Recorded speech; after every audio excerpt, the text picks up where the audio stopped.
পৃথিবীর বৃহত্তম এবং কঠিন কারাগার, যার ধারণ ক্ষমতা 40,000। কল্পনাও করতে পারবেন না এখানের বন্দী মানুষরা কতটা বিপজ্জনক। আপনি কতজন মানুষের জীবন নিয়েছেন? কতজন? 5 জন নাকি 10 জন? 50 জনেরও বেশি।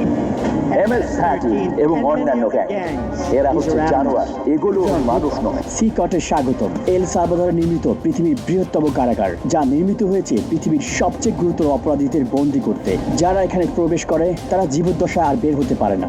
এখান থেকে বাইরে যাওয়ার কোনো উপায় নেই। তুমি কিভাবে এখান থেকে বের হয়ে আসবে? এই 6 মিলিয়ন মানুষের ছোট দেশে সর্ববৃহৎ কারাগারের প্রয়োজনে এই গ্যাংগুলোর জন্য। এক সময় পুরো দেশে আধিপত্য বিস্তার করা এই গ্যাংগুলো 2022-এর মার্চ থেকে নাটকীয় অভিযানের মুখোমুখি হয়। প্রেসিডেন্ট নাইব বুকেলের প্রশাসনের অধীনে মাত্র 16 মাসে 70,000-এরও বেশি মানুষকে গ্রেপ্তার করা হয়, যা দেশের প্রাপ্তবয়স্ক জনসংখ্যার প্রায় 2%। শিকড়ে বাঁধা হাজার হাজার গ্যাং সদস্যকে রাতে আধারে কড়া নিরাপত্তার বলয়ে বাসে করে সিকটে নেওয়া হলো। মাথা নিচু করে একজনের পিছনে অন্যজন বসায় তাদেরকে একটি জটলার মতো দেখাচ্ছিল। চারপাশে অস্ত্রধারী পাহারাদার থাকায় কেউ আদেশ অমান্য করার সাহস করেনি। একদিনের মধ্যেই তাদের জীবন পুরোপুরি পাল্টে গিয়েছে। 10 মিনিট।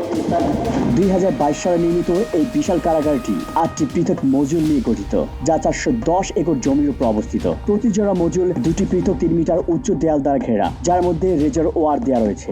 9 মিটার উঁচু বিশাল দেয়াল দিয়ে পুরো জায়গাটি ঘেরা, যার উপরে রয়েছে 3 মিটার উঁচু বৈদ্যুতিক তার, যেখানে 15,000 ভোল্ট বিদ্যুৎ বইছে। চারপাশের 19টি ওয়াচ টাওয়ারের মাধ্যমে কোনো কিছু নজর এড়ায় না। এই সম্পূর্ণ ব্যবস্থা শুধু পালানোর রাস্তাকে বন্ধ করে না, বরং পালানোর চিন্তাকেও মুছে দেয়। হ্যালো, আমাদের প্রেসিডেন্সি থেকে অনুমতি আছে।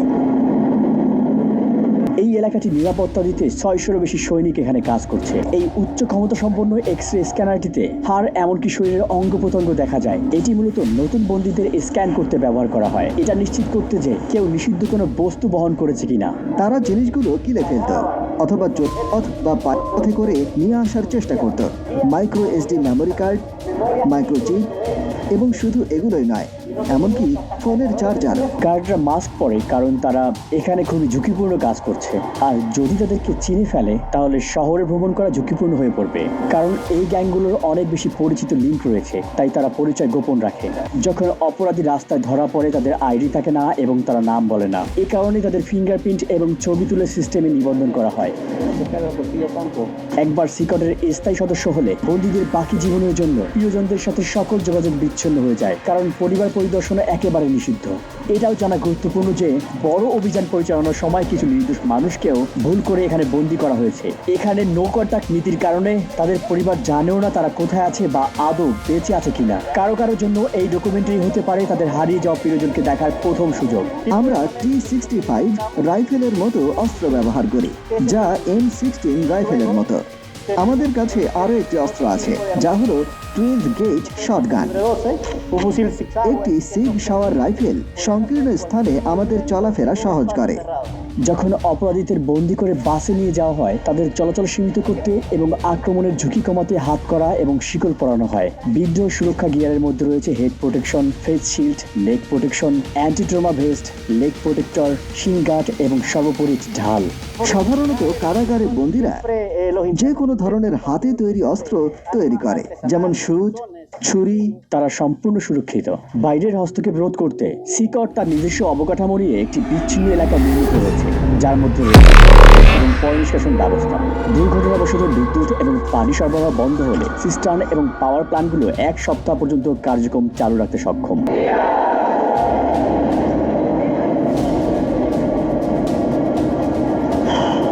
খুবই উত্তেজনাপূর্ণ মুহূর্ত। তারা সংখ্যায় অনেক বেশি। অপরাধীরা সবাই সাদা শার্ট, শর্টস আর স্লিপার পরেছে, অন্য কোনো জিনিসপত্র নেই। বেশিরভাগই জীবনের প্রথমার্ধে অর্থাৎ 20 বছর বয়সী, কিন্তু প্রত্যেকেই গুরুতর অপরাধে দণ্ডিত। এমনকি সবচেয়ে কম অপরাধীরও গড়ে প্রমাণিত 20 থেকে 30টি ঘটনা রয়েছে। কিন্তু এখানের কিছু অপরাধী শত শত নিরপরাধ মানুষের জীবন কেড়ে নিয়েছে।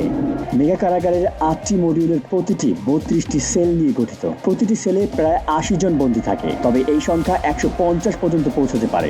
সম্পূর্ণ ধারণ ক্ষমতা পূর্ণ না হওয়া সত্ত্বেও বর্তমানে প্রতিটি বন্দির জন্য মাত্র 0.5 বর্গমিটার স্থান বরাদ্দ রয়েছে। এখানে নেই পর্যাপ্ত আলো বাতাসের ব্যবস্থা, নেই আঙিনায় হাঁটার অনুমতি। এখানে থাকা প্রতিটি অপরাধীকে এতটাই দীর্ঘায়িত এবং কঠিন শাস্তি দেওয়া হয়েছে যা আপনি আপনার জীবনেও ভাবতে পারবেন না। এই সমস্ত বন্দীরা কখনোই বের হতে পারবে না, তারা কখনোই সূর্যের আলো দেখতে পাবে না। একমাত্র এখানে আসার বা এখান থেকে বের হওয়ার অনুমতি রয়েছে কেবল এখানকার কর্মীদের। কখনোই এই বিল্ডিং থেকে বের হতে পারবে না। আপনি যদি তাদের চেহারার দিকে তাকান, তাদের আত্মায় শূন্যতা দেখবেন। ভবিষ্যৎ নিয়ে তাদের কোনো আশা নেই। তাদের দেখতে মনে হয় রোবটিক, তাদের জীবন পুরো একঘেয়েমি। এই খোলা জায়গাটি তাদের টয়লেটের জন্য। তাদের মাত্র 2টি টয়লেট রয়েছে 80 জন বন্দির জন্য। এটা আসলে খুবই লজ্জাজনক। এর মাধ্যমে এই পুরো বন্দীদের আত্মবিশ্বাস আসলে ভেঙে যায়। এই একই জায়গায় যেখানে তারা টয়লেট করে, সেই একই জায়গায় তারা গোসলও করে। নিজেদের পরিষ্কার করতে তারা প্লাস্টিকের ডিপার এবং একটি শেয়ার করা বেসিন ব্যবহার করে। এখানে কোনো পানির প্রবাহ নেই। এই বন্দিরা পানি পান করার জন্য একটি নীল ব্যারেলের উপর নির্ভর করে। তারা সবাই এখানে ঘুমায় এই ধাতব ব্যাংকে। কোনো বালিশ কিংবা কোনো গদি নেই এখানে। প্রতিটা বন্দি শুধুমাত্র প্রয়োজনীয় জিনিস পায়: একটি সাদা চাদর, একটি ইউনিফর্ম, মোজা, স্লিপার এবং একটি টয়লেট। তারা আর কিছুই পায় না। বন্দিরা এখানে সারাদিন 4 স্তরের বেডে কাটায়। তারা এখানে গোডাউনে রাখা জিনিসপত্র মতোই খুব জড়ো হয়ে থাকে।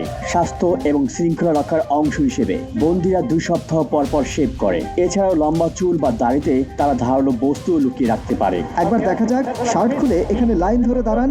এখন তারা সবাই শার্ট খুলছে। এই বন্দিরা একসময় MS-13 এবং ব্যারিও 18 গ্যাংয়ের সদস্য ছিল, যারা এল সালভাদরের পাড়া এবং মহল্লা নিয়ন্ত্রণ করত। এছাড়াও এই গ্যাংগুলো স্থানীয়দের কাছ থেকে টাকা ছিনতাই করত এবং ভোগান্তি দিত। তাহলে এখানে ব্যারিও 18 এবং MS-13 গ্যাংয়ের সদস্যরা একসঙ্গে রয়েছে। হ্যাঁ, ঠিক এমনই। পুরো মডিউল একই রকম। তারা সবাই এমনভাবেই জীবনযাপন করে। বাইরে একে অন্যের এলাকায় প্রবেশ মানে মৃত্যুর কারণ, কিন্তু এখানে তারা শেষ নিঃশ্বাস পর্যন্ত একে অপরের পাশেই থাকবে। এখানে তারা কিভাবে আছে একে অন্যকে আক্রমণ না করে? এখানে তাদের একসাথে থাকতে শিখতে হয়। এখানে তারা কারাগারে আছে, রাস্তায় নয়। অধিকাংশ বন্দী পুরো শরীর জুড়ে ট্যাটু থাকে, এমনকি তাদের মুখেও, যা তাদের অনুগত্যের পরিমাণ প্রকাশ করে। MS-13 গ্যাংয়ের ট্যাটুতে সাধারণত অক্ষর দিয়ে লেখা অথবা 13 লেখা থাকে। অন্য গ্যাংয়ের সদস্যরা 18 বা 666 এরকম চিহ্ন ব্যবহার করে, যার যোগফল 18 এবং যা শয়তানের প্রতীক হিসেবে ধরা হয়। অথবা তারা রোমান সংখ্যাও ব্যবহার করে। কারো মুখে গ্যাংয়ের ট্যাটু থাকলে তা স্পষ্ট নির্দেশ করে যে সে সংগঠনের সবচেয়ে নির্দয় এবং নেতৃস্থানীয় সদস্য। এমন একজন মানুষের সঙ্গে রাস্তায় দেখা হওয়া মানে সাক্ষাৎ মৃত্যুর চোখে চোখ রাখার সমান। মাকড়সা জালের ট্যাটুর অর্থ হচ্ছে আইন ব্যবস্থার জালে আটকে পড়া আর দীর্ঘ কারাদণ্ড ভোগ করা। ডেভিল হর্নস ট্যাটু একটি অন্ধকারের প্রতীক, যা নির্দেশ করে যে এই ব্যক্তিরা হচ্ছে শয়তানের পূজারী। কিছু লোক দাবি করে তারা শয়তানের আদেশে এই কাজগুলো করেছে। একটি টিয়ারড্রপ ট্যাটু নির্দেশ করে যে সেই ব্যক্তি কোনো মানুষের জীবন নাশ করেছে। চোখের ফোঁটার সংখ্যা বোঝায় কতগুলো জীবন তারা কেড়ে নিয়েছে। যদি 3টি টিয়ারড্রপ থাকে, এর মানে এই ট্যাটুর মালিক এতগুলো জীবন কেড়ে নিয়েছে যার হিসেব নেই। লাভ নাও, ক্রাই লেটার। এই মাস্ক বা ক্লাউন ট্যাটুগুলোর একটা স্পষ্ট বার্তা হচ্ছে কঠিন সময়ে তুমি শক্ত থাকো আর পরিণতি পরে ভুগবে। এখানে সমস্ত মানুষ কি সত্যি খারাপ? এরা একদম অন্য লেভেলের হাই প্রোফাইল ক্রিমিনাল, যারা কখনো তাদের মনোভাব পরিবর্তন করবে না। উপরে তাকালে দেখবেন সেখানে ক্যাটওয়ে এরিয়া রয়েছে। নিরাপত্তা কর্মীরা উঁচু জায়গা থেকে নিয়মিত বন্দীদের উপর নজর রাখছে। এখানে সন্দেহজনক কিছু ঘটলে তারা তৎক্ষণাৎ হস্তক্ষেপ করবে। চারপাশের প্রতিটি কোণা থাকা ক্যামেরার মাধ্যমে তারা 24 ঘন্টা এই এলাকায় নজরদারি রাখে, যাতে কোনো কিছু নজর না এড়ায়। নজরদারির জন্য মডিউলগুলো দিন রাত ব্যাপী আলোকিত রাখা হয়। সূর্যাস্তের পরেও আলো জ্বলতে থাকে। তারা সবসময় নজরদারির মধ্যে থাকে। আমার মনে হয় এটি অন্যতম কঠিন একটি ব্যাপার। আর তারা যখন ঘুমাতে যায় তখন টাওয়াল ব্যবহার করে চোখ ঢাকতে, যাতে চোখে আলো না পড়ে। বন্দীদের সেল থেকে বাইরে যাওয়ার এটাই তাদের একমাত্র সময়। অস্ত্রধারী পাহারাদারদের নজরদারিতে এই কার্যক্রমগুলো প্রতি সপ্তাহে মোট 1 ঘন্টা চলে। এখানে তাদের 3 বেলা খাবার দেওয়া হয়: ব্রেকফাস্ট, লাঞ্চ আর ডিনার। ব্রেকফাস্টে সাধারণত মটরশুঁটি আর ভাত থাকে, আর ডিনারও প্রায় একই রকম। দুপুরে সাদা ভাত আর পাস্তা দেওয়া হয়। একমাত্র যা পরিবর্তন হয় সেটা হলো পানীয়। চিকেন বা মাংসের মতো কোনো পুষ্টিকর খাবার তালিকায় নেই। এটা দুপুরের খাবার। আজ ভাত, পাস্তা আর 2টা টর্টিলা দেওয়া হয়েছে। যখন বন্দীরা আইন ভাঙে, তাদেরকে এই আইসোলেশন সেলে পাঠানো হয়। সেকট এমন একটি জায়গা যেখানে আপনি আসতে চাইবেন না, এমনকি দর্শক হিসেবেও। কিন্তু যারা সালভাদোরিয়ানদের ভিকটিম বানিয়েছে, এটাই তাদের চিরকালের বাসস্থান। এরা নিরাপরাধ মানুষদের জীবন কেড়ে নিয়েছে, তাই তারা এখন প্রতিদান দিচ্ছে।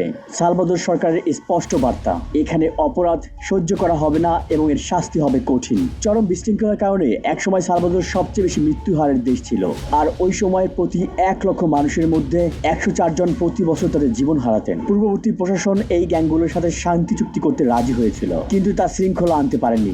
যদিও বর্তমান সরকারের পদ্ধতিগুলো বিতর্কিত, তবুও 2023 সালের মধ্যে এই সংখ্যা নাটকীয়ভাবে কমে দাঁড়িয়েছে প্রতি 1,02.4-এ, যা এল সালভাদরকে প্রথমবারের মতো সবচেয়ে সুরক্ষিত দেশগুলোতে জায়গা করে দিয়েছে। শান্তি ফিরে এসেছে এবং এই ফলাফল অস্বীকার করার কোনো সুযোগ নেই। কিন্তু যাদের অন্যায়ভাবে কারাগারে বন্দী করা হয়েছিল তাদের কি হবে?